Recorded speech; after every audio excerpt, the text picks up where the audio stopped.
swift wyvern, the pouncing shadow, black as the abyss with demonic red eyes. I had to have this monster's armor and weapons is what I thought all those years ago. I had just gotten Monster Hunter Freedom Unite, and having played the previous entries, I was easily able to speed through the early quests of the game to my main target. The one on the cover of the game, the Nargacuga.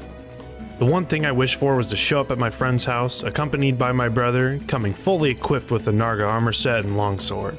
I imagined just how cool I would look, and the armor and skills would prove not to disappoint. And so I sat on the couch with my PSP for hours on end, grinding out the hunts of this beast. I remember it took me so long to complete each quest. Clocking in at 30 to 35 minutes per quest wasn't something I was ready for. This monster was strong and swift. It was tricky and clever. The damage it dealt from its tree-felling tail slam was enough to take me out multiple times. And all of this was before it would become enraged. If you're new to the channel or not subscribed, hey, what's up? I'm Terroriza. And if you're returning to the channel and are subscribed, hey, what's up? I'm Terroriza. See that? Extra greeting for being subbed.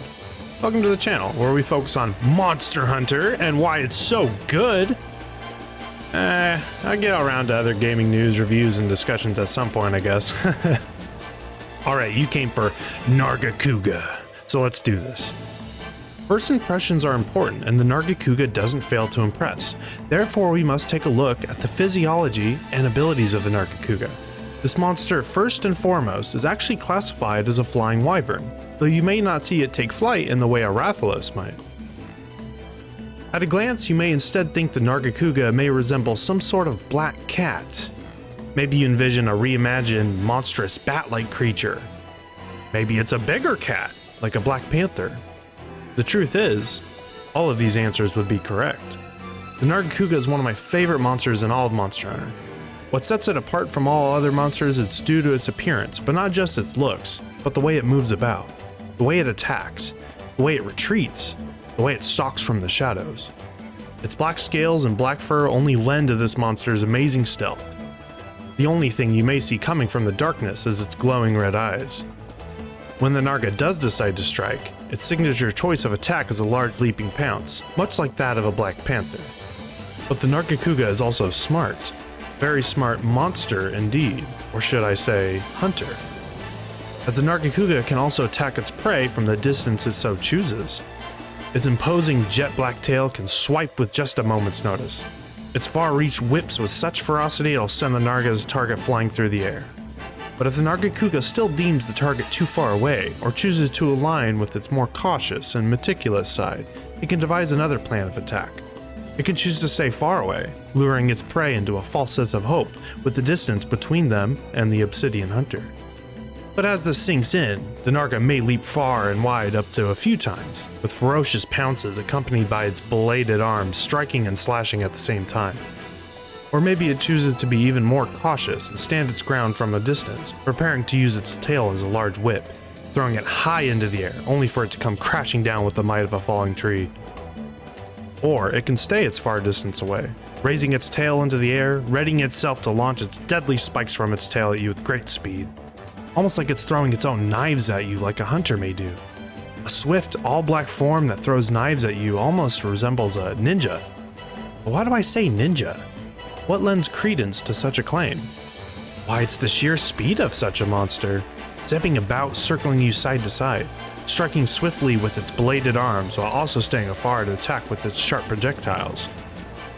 And if the would-be hunter of the Narga comes face to face with this monster, the Nargacuga isn't too prideful to use its own ferocious teeth to bite the hunter directly. It is a monster after all. If a hunter is strong-willed enough to match the speed and ferocity of this monster and fell it, they may become the monster itself. The Nargacuga armor in Monster Hunter does indeed resemble that of a ninja. It has the metal fishnet garb designed to protect from slices. It comes equipped with throwing kunai. The feet have a split open toe design. There's so much more you could say about this armor. The armor's skills itself even lend you the speed and swiftness of the Nargacuga by granting you the abilities to traverse great distances with ease at only a fraction of the stamina you may normally require. This armor set of mine has always been a favorite in the series. You almost quite literally become the Nargacuga itself. While the Nargacuga doesn't have the toughest or densest scales, it lacks up for it with its sheer muscle and speed to attack from great distances, but also evade would-be oncoming attacks. Now, the behaviors of the Nargacuga are perhaps what I like about it the most. The Nargacuga is very careful and cautious. It is smart. It is meticulous. And all of this is only paired with great natural senses, as it is one of the monsters that mostly resembles hunters themselves. Even with the sheer size of the monster, it still finds it all too easy to sneak up on its prey. It lives in and has adapted to dark places, much like a bat, as I have mentioned before.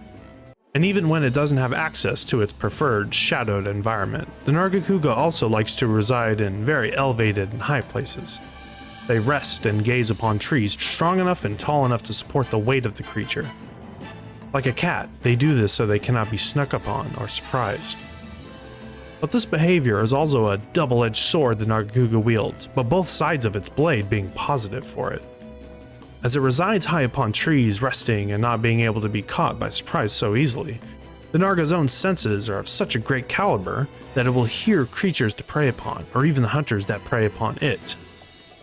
It will wake if you go anywhere within the Narga's immediate vicinity, and this only lends credence to my belief of it as a true hunter amongst the monsters of Monster Hunter. Techniques for fighting this monster are quite simple, but also very difficult. The one most important thing you need to hunt this monster is speed. You need to match the Nargacuga's own speed to stand a chance against it. Let me state, you don't need to be faster, necessarily. You merely need to match the speed of the monster. From there, it's an even playing field, and either force may overcome the other with just the slightest of upper hands. Bringing heavy, slow weapons only serves to hinder the hunter in a fight with such speed. But it can be done, as long as you stay on your toes and plan for anything and everything to happen. And I mean everything can happen. If you approach it face on, it'll bite at you. From the sides, it can swipe its tail in a wide arc. It can pounce from a distance, closing the gap. It can keep the distance and throw its kunai at you. This monster has it all, save for elemental attacks, as it has no elemental affinity. Now why does the Nargacuga stand out amongst the other monsters? At the time, he was so cool. There are many reasons why Nargacuga is one of my favorite monsters. We have had subspecies variants of the Nargacuga which are themselves very cool in my opinion. The coolest being the Lucent Nargacuga.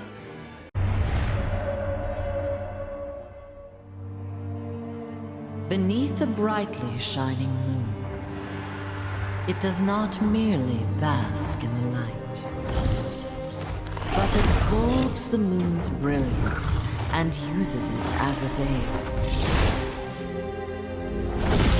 And with unmatched speed, death comes swiftly, in elegant and gracious form, never witnessed by its prey.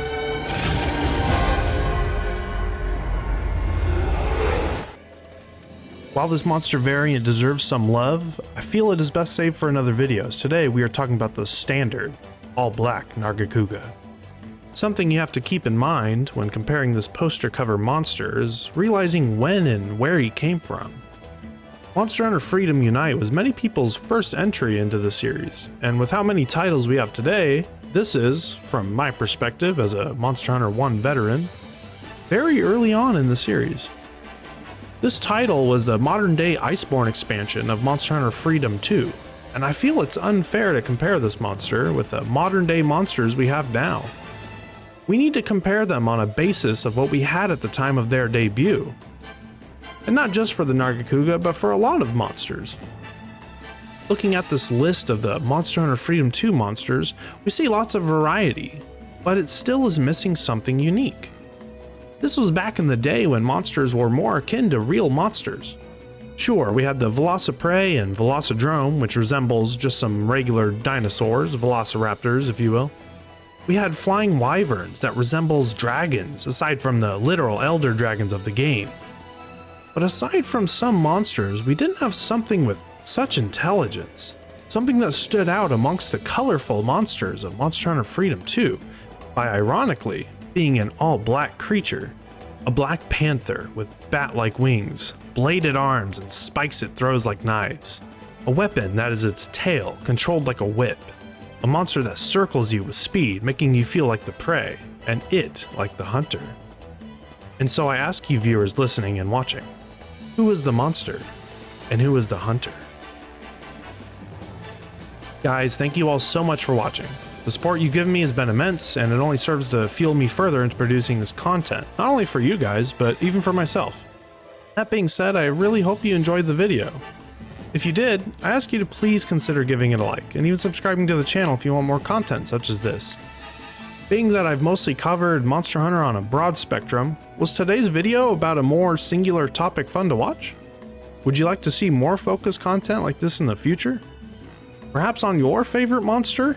And what is your favorite monster in Monster Hunter, and why? Please let me know in the comments down below. I try to get to every comment, and I take them all into consideration for my future content.